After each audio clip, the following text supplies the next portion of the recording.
On the night of August 21st, 1986, a lake in the northwestern region of Cameroon became the site of a dense cloud of carbon dioxide poisoning, which cost the lives of many inhabitants of nearby villages which surrounded Lake Nyos. In a single overnight disaster, 1,700 villagers died, alongside thousands of wild animals and cattle. What caused it could not be seen and left no marks. There was no fire, no explosion, and no signs of a large thunderstorm. But many survivors thought it was a form of black magic, or even the result of a curse that was put upon them. Villages nearby, such as Nyos, Cha, and Subum, woke up to bodies of their families, friends, and loved ones, all lifeless as the event in the night took their lives without any signs of warning. While the type of eruption is known, what triggered the eruption that night is a mystery which still baffles scientists to this day. Lake Nyos is a crater located 196 miles northwest of Yaoundé, the capital of Cameroon, and also lies just south of the Nigerian border. The lake was formed as a result of ancient volcanic eruptions, which created a crater, which over many, many years can fill with a mixture of rainwater, groundwater, and melted glacial waters. The surrounding villages were dependent on Lake Nyos, which helped them to water crops, tended to cattle on a daily basis, and of course kept the villagers alive all throughout history. They were blissfully unaware of the dangers of this source of water, which would one day be the demise and claim its victims as they slept. To make matters worse, in the build-up, there were no signs of danger and no warnings, despite there being a very similar, smaller-scale disaster at Lake Monoun, just 95 kilometers south of Lake Nyos, which ended up claiming the lives of 37 people. However, in 1984, Lake Monoun remained a mystery, and if understood at the time, could have prevented a repeat just 2 years later and saved even more lives.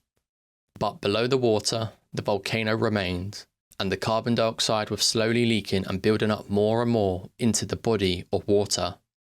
As the village began to sleep, the lake woke up. A deep rumble was heard around 9 p.m, with survivors later describing it as thunder or a gunshot, which sadly foreshadowed what was about to come. But at that moment, they were unaware of what was happening beneath their feet. Before they knew it, a sudden limnic eruption occurred at Lake Nyos. This is a very rare type of natural hazard in which carbon dioxide suddenly erupts from the deep lake waters, forming a deadly gas cloud. With this gaseous eruption, the force caused a wave to breach the banks of the lake, with waves up to 80 feet high heading straight towards the local villages, flattening trees and livestock which stood in its way. However, this wave was not the main problem. It was that of the expanding cloud of carbon dioxide in the air, climbing at 28 meters per second into the sky. But as the growing quantity of the cloud grew larger, so did the weights, and with carbon dioxide being heavier than oxygen, it naturally drifted back towards the ground, creating a blanket which asphyxiated anyone who was unfortunate to be in its path, whether you were asleep or not. The total weight of the carbon dioxide cloud was later estimated to be between 100,000 and 300,000 tons in weight. Trapping people as they slept within a 15-mile radius of Lake Nyos, it showed no mercy to anybody.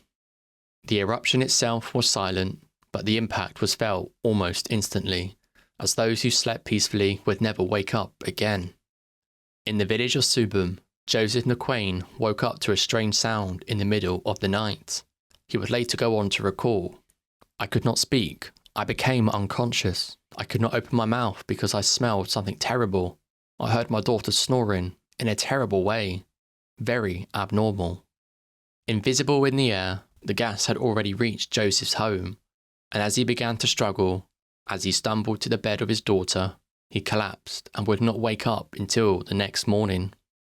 "When crossing to my daughter's bed, I collapsed and fell. I was there till 9 o'clock in the morning, until a friend of mine came and knocked at my door." But when Joseph awoke, nothing made sense. He couldn't remember anything, and everything around him fell silent. His clothes were stained, and a starchy residue covered his body, likely caused by the condensation of the carbon dioxide cloud. But as he looked outside his house, he heard no crows from the cockerels, and no mooing of cows, and no cries of babies in the village. Everywhere he looked, there was no sign of life anymore. I saw some starchy mess on my body. My arms had some wounds. I didn't really know how I got these wounds. I opened the door. I wanted to speak, but my breath would not come out. My daughter is already dead. Joseph was a lucky one to survive, but the gas had suffocated his family as they slept. I went into my daughter's bed, thinking that she was still sleeping. I slept till it was 4:30 in the afternoon. Then I managed to go over to my neighbours' houses. They were all dead. Homes were untouched on the outside, but inside told a different story, as entire families lay motionless, as each home acted as its own mass grave. I decided to leave because most of my family was in Wum. I got my motorcycle. A friend whose father had died left it for me in Wum. As I rode through Nyos, I didn't see any sign of any living thing. When I got to Wum, I was unable to walk, even to talk. My body was completely weak. Bodies of the victims were found everywhere across all the local villages, but not everybody died. Some villages were able to survive the silent killing cloud. Those who did were simply on a higher ground than everybody else, or slept in rooms with very little airflow.